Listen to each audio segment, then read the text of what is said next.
E faz que a todos, pequenos e grandes, ricos e pobres, livres e servos, lhes seja posto um sinal na sua mão direita ou nas suas testas, para que ninguém possa comprar ou vender, senão aquele que tiver o sinal, ou o nome da besta, ou o número do seu nome. Aqui há sabedoria. Aquele que tem entendimento, calcule o número da besta, porque é o número de um homem, e seu número é 666. Apocalipse 13, versos 16 a 18. Amados, começamos o dia com essa linda reflexão. De quem desejamos ser? Servos de Deus ou do inimigo? A escolha é sua. Gotas de esperança. O selo de Deus e a marca da besta. Queridos amigos e irmãos, vocês sabem como Martinho Lutero chamava Satanás? Lutero, que tinha um bom senso de humor, muitas vezes se referia a Satanás como o macaco de Deus. Sabe por quê? Porque Satanás sempre procurou imitar as obras de Deus. Por exemplo, Deus semeia o trigo, Satanás semeia joio. Mateus 13, versos 24, 27 e 28. Deus convida seus filhos a tomarem a porta estreita e o caminho estreito. Então Satanás exorta seus seguidores a tomarem a porta larga e o caminho largo. Mateus 5, versos 13 e 14. Deus compara a sua igreja a uma mulher pura. Satanás compara seus seguidores a uma mulher impura. Apocalipse 12 e 17. Finalmente, Deus tem um selo com o qual selará seus filhos, enquanto Satanás tem uma marca com a qual identifica seus seguidores. Amados, se há um tema no livro de Apocalipse que foi objeto de mal-entendidos, é a marca da besta. Na verdade, se você pegar seu celular agora e pesquisar no Google o termo a marca da besta, encontrará pelo menos 15 milhões de referências. É literalmente impossível conseguir ler tudo na internet sobre esse tema. Mas você sabe o que é mais interessante? O mais interessante é que existem milhares de interpretações do que realmente é a marca da besta. Há quem diga que é o código de barras que vemos nos produtos que compramos no supermercado. Outros afirmam que é um microchip inserido sob a pele, ou algo ainda mais sofisticado. Não há tempo suficiente para enumerar todas as interpretações que foram dadas em relação a ela. Por isso, é de suma importância estudarmos esse tema, mas não à luz do Google, mas da palavra de Deus. Falamos sobre o selo de Deus. Amados, para entender o que é a marca da besta, é necessário primeiro identificar o selo de Deus. Se descobrirmos o que é o selo de Deus, será fácil para nós saber o que é a marca da besta, pois terá que ser o contrário. A primeira referência direta se lê em Apocalipse 7, versos 1 a 14. Depois disso vi 4 anjos em pé nos 4 cantos da terra, segurando os 4 ventos da terra, para que nenhum vento soprasse sobre a terra, nem sobre o mar, nem sobre árvore alguma.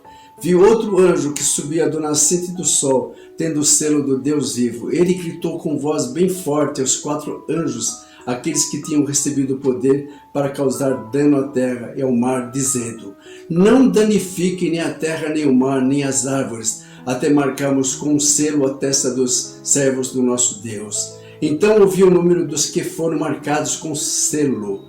Eram 144 mil de todas as tribos dos filhos de Israel. Apocalipse 7, verso 1 a 4. Se olharmos cuidadosamente para esses versículos, podemos descobrir algumas verdades essenciais sobre o selo de Deus. Primeira verdade: o selo de Deus é colocado na testa dos servos de Deus. Segunda verdade: os selados são identificados como os 144 mil. Olhei e eis que o Cordeiro estava em pé sobre o monte Sião. Com ele estavam 144 mil que tinham escrito na testa o nome do Cordeiro e o nome de seu pai. Apocalipse 14, verso 1. No capítulo 14 de Apocalipse, vemos novamente o mesmo grupo que foi selado no capítulo 7. No entanto, uma diferença aparece. Enquanto que em Apocalipse 7, os 144 mil símbolos do povo de Deus no tempo do fim, tem o selo de Deus em suas testas, em Apocalipse 14, os 144 mil têm o nome do Cordeiro e de Deus escrito na testa. Aparentemente é uma contradição, mas ao compararmos as duas passagens bíblicas, chegamos à seguinte conclusão: O selo de Deus é o nome de Deus escrito na testa de seus fiéis. Você pode se perguntar, será que os filhos de Deus terão o nome de seu Pai tatuado em suas testas? Antes de tudo, vocês devem entender que o Apocalipse é um livro que nos fala por meio de símbolos. Quando a Bíblia, e especialmente o Apocalipse, se refere ao nome de Deus, fala de mais e nada menos do que do caráter de Deus. Êxodo 33, verso 19, 34, verso 6 a 7.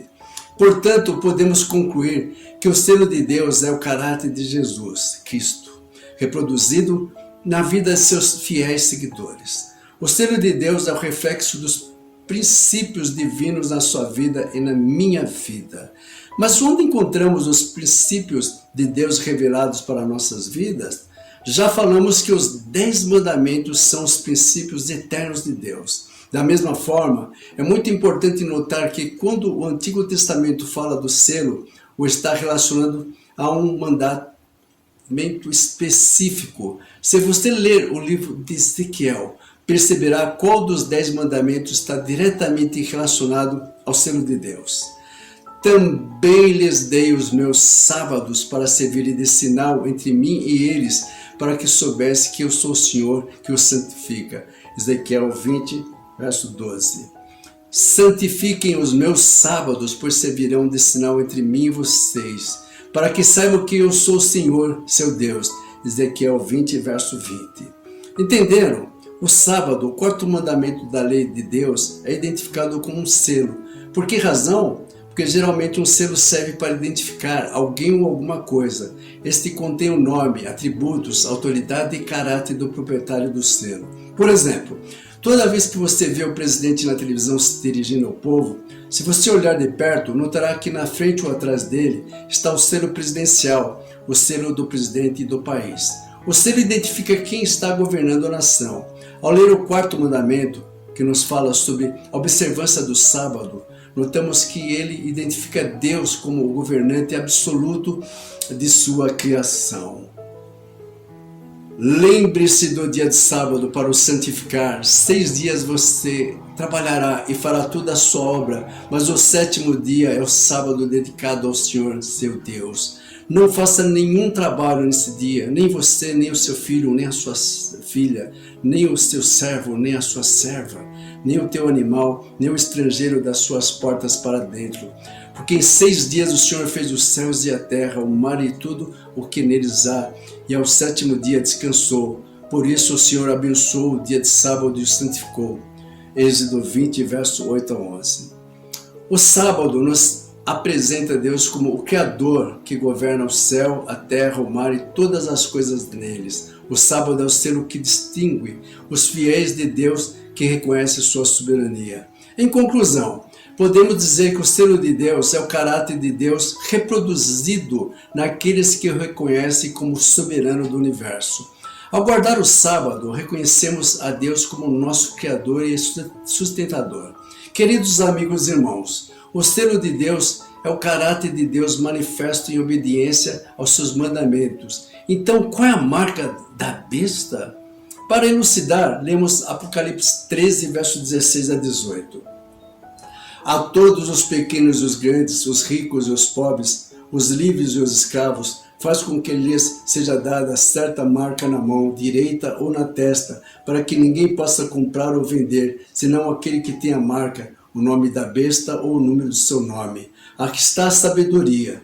Aquele que tem entendimento, calcule o número da besta, pois é o número de ser humano. E esse número é 666. Apocalipse 13, versos 16 a 18.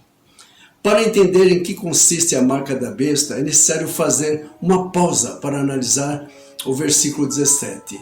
Notamos que esse versículo parece nos falar de 3 coisas diferentes: da marca, do nome da besta, do número do seu nome. No entanto, quando lemos esses versículos em outras versões da Bíblia, notamos que 3 coisas diferentes não estão sendo faladas aqui. Vamos ver como a Bíblia, na versão Almeida, revista e atualizada, traduz esse versículo. Para que ninguém possa comprar ou vender, exceto aquele que tem a marca, que é o nome da besta ou o número do seu nome. Se deram conta, A marca, o nome e o número da besta são a mesma coisa. Esses três elementos nos falam sobre o caráter da besta. Portanto, a marca da besta nada mais é do que o caráter da besta ou do anticristo reproduzido em seus seguidores. Você se lembra de como o caráter de Deus se reflete em seus seguidores? Em obediência aos seus mandamentos, reconhecendo que Ele é o Criador, o dono de tudo. Mas então, como o caráter da besta se manifesta em seus seguidores? Simples, colocando os mandamentos dos homens acima dos mandamentos de Deus. Deixe-me ilustrar como vimos. Deus estabeleceu o sábado com a marca registrada de sua lei. O sábado foi guardado por Jesus e pelos apóstolos. Não há nenhum versículo na Bíblia que ensine que a solenidade do sábado foi transferida para outro dia da semana. Mas você sabe o que a maioria das igrejas cristãs tem feito? Eles deram as costas para os 10 mandamentos e estabeleceram outro dia para adorar o Senhor. O livro The Covert Catechism of Catholic Doctrine, página 50, diz o seguinte: pergunta qual é o dia de repouso? A resposta: o sábado é o dia de repouso. Pergunta: por que observamos o domingo em vez do sábado? Resposta: observamos o domingo em vez do sábado porque a Igreja Católica mudou a solenidade do sábado para o domingo. Perceberam? Eles mudaram a ordem pelo que o homem estabeleceu. Que lamentável! Como vocês podem ver, queridos amigos e irmãos, o mundo será dividido em dois grupos. Por um lado, apenas aqueles que têm o caráter de Deus e vivem em obediência aos seus mandamentos. E por outro, aqueles que têm o caráter da besta, o anticristo. Deus quer que o caráter de Jesus Cristo seja reproduzido em sua vida. Deus quer que os frutos de uma existência completamente obediente se manifestem em sua vida. Algum tempo atrás, conheci a história de Brenda, uma jovem fiel que decidiu viver em obediência a Deus, independentemente das consequências. Ela estava planejando sua formatura de mestrado com seus colegas de classe, que seria realizado em 3 meses. Brenda estava feliz, só faltava uma matéria para terminar. Mas ao se matricular para aquela matéria, percebeu que ela seria dada no sábado. Ela imediatamente se aproximou de seu professor para pedir-lhe que, por favor, permitisse que ela fizesse a matéria em outro dia.